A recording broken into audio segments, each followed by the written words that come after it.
What's up, everybody, and welcome back to Fireside Rangers. I'm your host, Anthony Rivardo, joined by my co-host in person, Eric Wilson. Today, the New York Rangers made a big-time trade. They got Tyler Motte, someone who we're all familiar with and someone that we kind of mentioned recently on the channel as a potential trade target for the Rangers as they look to shore up the depth on that fourth line and make a push for the Stanley Cup Finals. So we're going to go ahead and give you the details on the Tyler Motte trade, dive into all of that good stuff, where we think he's going to play, how we think he's going to perform, and answer the essential question: do the Rangers now have enough depth to win the Stanley Cup? Let's go ahead and dive into all that. But before we do, make sure to leave a like if you do enjoy this episode and subscribe to the channel if you are new. But without further ado, Eric, how are you doing today, my friend? I'm doing good. We got through an intro without you punching me in the face. Yes, so we did. That's always good.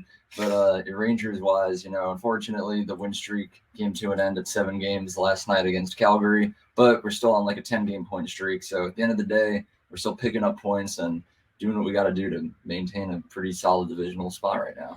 Yeah, we discussed that in the last episode. Can the Rangers still win the Metro? It's possible, but it's a real uphill battle. It's going to be difficult for them to pull that off. However, some added depth on the fourth line might help. Again, we mentioned Tyler Motte last week as a potential player that the Rangers might look for in a trade target scenario. And now they've gone ahead, maybe took our advice. They went and acquired Tyler Motte. It's funny. Last week we talked about should the Rangers trade for Vladimir Tarasenko. Then they did it. Then we discussed should they trade for Tyler Motte. Then they did it. So someone up there is listening to us, I suppose. But whatever. We're going to go ahead now and discuss Tyler Motte, what we think he can provide to this team. And, 2023, he's played in 38 games, 3 goals, 6 assists, 9 total points. In the trade, the Rangers gave up Julien Gauthier and a conditional 7th-round pick in exchange for Tyler Motte. And I like this deal. I think it's pretty solid. But, Eric, I know you're a little bit mixed on the prospect of trading away Gauthier. So quickly give your thoughts on that. I mean, they're pretty similar players at the end of the day, and I do think that Motte is slightly better than Gauthier, but I don't know. There's something about him I really liked. He's been with the team for like a while now, and he's always one of those players that never really held like a full-time roster spot. He'd come up for a couple weeks, go back down to Hartford, but he was a great penalty killer, and he contributed a lot, even though he might have not have been like the best goal scorer. But, we got Motte back, and I think it's a pretty even trade on both sides, Tyler Motte, the role he's going to be on the team is just another fourth liner. Pretty much like we said a couple of weeks ago, or days ago, he's pretty much going to be what we wanted Sammy Blais to be, and wasn't. So he's going to be a great grinder on the fourth line, really just quick, clear pucks, let the better guys on the top 2 lines rest up before they can come on the ice. And Motte is a great penalty killer, so definitely add some depth onto that as well, and hopefully won't see as many teams scoring power play goals against us. Yep, that's the hope. And I know that the 7th-round pick that was involved in this trade, Eric, was conditional, and the conditions of that. I don't have them off the top of my head, but So the 7th-round pick, if the Rangers make it to the 2nd round of the playoffs this year, the 7th-round pick will turn into the later of the Rangers' 2 6th-round picks. We have our own and from the Winnipeg Jets. So hopefully we'll make it to the 2nd round. Hopefully. So we might see that 7th rounder become either our 6th-round pick or Winnipeg's 6th-round pick, whatever one is lower. Right. And again, Tyler Motte, a guy that we are familiar with, was with the Rangers during last season's postseason run, and he actually ranked 2nd in hits per minutes, or hits per 60, minimum 5 games played, with a 14.26 clip in the 2022 Stanley Cup playoffs. Again, a player we're familiar with, solid player, aggressive, physical player on that fourth line. And here's what the lines we're projecting will look like going forward: Kreider, Zibanejad, Tarasenko, Panarin, Trocheck, Vesey, Lafreniere, Hito, Kakko, Motte, Goudreau, Brodzinski. Eric, what are your thoughts on that last line? Do you think that this is something where you look at Gauthier on the way out, Motte on the way in? Is this an improved fourth line? Is this the depth that the Rangers needed? Or do you think there still might be a little bit of work to get done? Yeah, I mean, I think it's definitely an improvement. It's obviously not the best fourth line in the league right there, but you got a lot of guys who bring a lot of physicality and can score goals, like Barclay Goudreau down on the fourth line. We've seen that he can score. He knows how to do that, and he has a lot of great playoff experience as well. Now, the other thing you just have to consider is these are the lines that I'm kind of projecting to see in the playoffs. Obviously, I'm sure some of you guys noticed Kravtsov isn't in there. As we talked about recently, he has requested a trade, but I'm kind of just really expecting like a 2nd or 3rd round pick in return for Kravtsov. So expect to see him in the lineup for the next couple of games until he is moved, if he's moved. if for some reason the Rangers don't honor that trade request, I see him probably staying up on the second line with Panarin and Trocheck, and then VC down on the fourth line, probably take Brodzinski out right there. So there's a lot of things that need to keep going. There have been rumors as well that the Rangers aren't done making trades. I've seen Tyler Bertuzzi's name thrown around, Tanner Jeannot. So that's just from what we have right now. That's what I'm expecting. But I think it's a pretty good roster right there.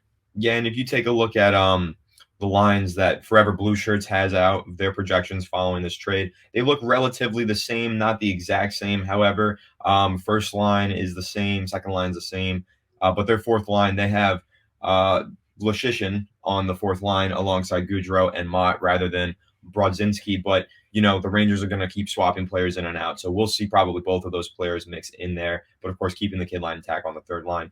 But another thing you mentioned, Eric, the Kravtsov rumors that loom large. We've kind of been discussing them for a little while now. It feels like it's just this cloud hanging over the Rangers' head. The trade deadline is coming up, and the Rangers need to do something about Kravtsov. He's not in the lineups. It's just a waste of space right now with Kravtsov barely even playing. And when he does play, he doesn't play well.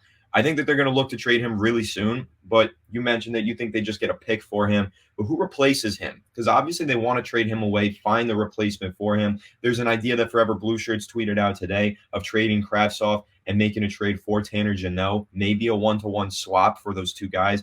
Drury could possibly throw in a pick. He has a first, a second, and a third to play with, so there's a possibility of them trading away Kravtsov and trying to get a player like Tanner Jeannot back for Kravtsov. But I think that'll be really interesting if the Rangers go ahead and make a third trade ahead of this deadline. We expected them to be pretty active. It's clear and obvious Drury is going for the cup this year, but he needs to make probably one more deal, get rid of Kravtsov, and see what he can bring in to really solidify our hopes in making it to the Stanley Cup Finals. So who are some of those players out there? We've kind of discussed them and briefly that you think the Rangers should go ahead and target by shipping off Vitaly Kravtsov. Yeah, I mean, if you're going to go for a player, obviously you mentioned Tanner Jeannot. He'd be a great fit right there. Another good young guy who has a lot of potential, and I can see him fitting in really well on the fourth line, maybe, or the third line, just to switch it up a little bit. I mentioned earlier Tyler Bertuzzi is another name that's out there that I've heard the Rangers have expressed pretty serious interest in, but as much as I like Bertuzzi and as much as he would contribute to the team, I'm kind of scared to go after him. Steve Yzerman over there in Detroit is known as a masterclass GM. He fleeces everyone he comes across. So it's I would like to go for someone like Bertuzzi, but at the same time, we kind of want to stay away from Detroit over there and Stevie Y. But there's a lot of guys out there, if you just look at NHL trade blocks and stuff, who can just kind of come in as replacement. We're not going for any more Patrick Kanes or Vladimir Tarasenko's anymore. We're kind of just filling in the smaller bits and pieces like Motte. We needed someone on the fourth line. And now it's just, if Kravtsov is gone, really anyone would help. Kravtsov hasn't been that good. You can take a guy similar to Motte and just throw him in there as well. Tanner Jeannot, anyone. As long as you just don't play bad, you can play on our team right now. But that's my opinion. Yeah, and we've talked about it time and time again. Kravtsov just potential that's not going to get realized. It's really unfortunate to say all the potential in the world, but just can't realize it for one reason or another. But let's take a look at the financials of this trade for Tyler Motte today. Trading Motte's $1.35 million cap hit for Gautier's $800,000 cap hit leaves the Rangers on pace to accrue around $900,000 in total space by March 3rd. So under $1 million left to spend. But moving Kravtsov would push that available space to around $1.75 million. And again, everyone believes that that's going to happen, and the Rangers are probably in play to make one more addition and complete this lineup for the final stretch towards the postseason. But that piece that they're missing might not be the piece that they get. The Rangers probably need to find someone who plays on the second line at right wing, but right now, that doesn't sound too realistic considering they're only going to have $1.7 million. How many second line right wingers can you possibly get with that price tag? Not too many. So what the Rangers are likely going to find is a bottom six piece, another guy who probably fits in on that fourth line, unless you break up that third line, that kid line, and move them around into the top six. But right now, I think the Rangers are likely just going to be targeting another player in that bottom six, probably playing on that fourth line. But what are your thoughts on that? Do you think that that's realistic for the Rangers to just target bottom six, or do you think that maybe there's a chance they try and swindle someone to get a second line right wing with that $1.7 million? I mean, there's a chance, I mean, as the trade deadline gets closer, things are going to keep changing. Players are going to get moved. So I'm not really even sure how many top six right wingers are left out there on the trade block right now. But in my opinion, I think it would be more realistic and better to just go for another bottom six guy. You look at the current lineup, we have that spot being filled by Jimmy VC. And we've seen this season so far, right, his time on the first line, like he can do it. Like he has enough skill and talent to play up there on the top six and actually contribute a decent amount. So then I would also just want to keep the kid line together down there on the third line. We've seen just like the last stretch of games on this little point streak we're going on. All three of them have been on fire. Lafreniere's finally scoring goal after goal. Kako scoring goals. Heel's always been looking good. So I think we definitely need to keep them together. It's just kind of like the fourth line. You look at Motte, Goudreau, and then I put Brodzinski. They put Leschyshyn, Trevor Bluchers did. I mean, so it's just like that's just that one last spot right there on the right wing in the fourth line. It can really be filled by anyone. We can go out and get like a really solid fourth liner for like 1.35 or however much we're gonna have, but it's really just up to the Rangers and what they want to do right now. I think we have a pretty solid lineup that can make a very deep playoff push. But like as we always say, like it wouldn't hurt to go out and just keep adding more pieces on just in case. So I'd say bottom six, one more. Yeah, and if I had to make a projection on who the Rangers are going to be replacing with the final trade that they make ahead of the deadline, it's going to be Leschyshyn. He didn't even play in the third period last night. Neither did Gauthier. Gauthier doesn't play, instantly gets shipped out for Motte. I think that a similar corresponding move will occur real soon with Leschyshyn. I think that the Rangers probably make another trade in the next couple of days here, and that will be their final piece, probably their final move. I can't imagine they're going to keep stretching out their salary cap space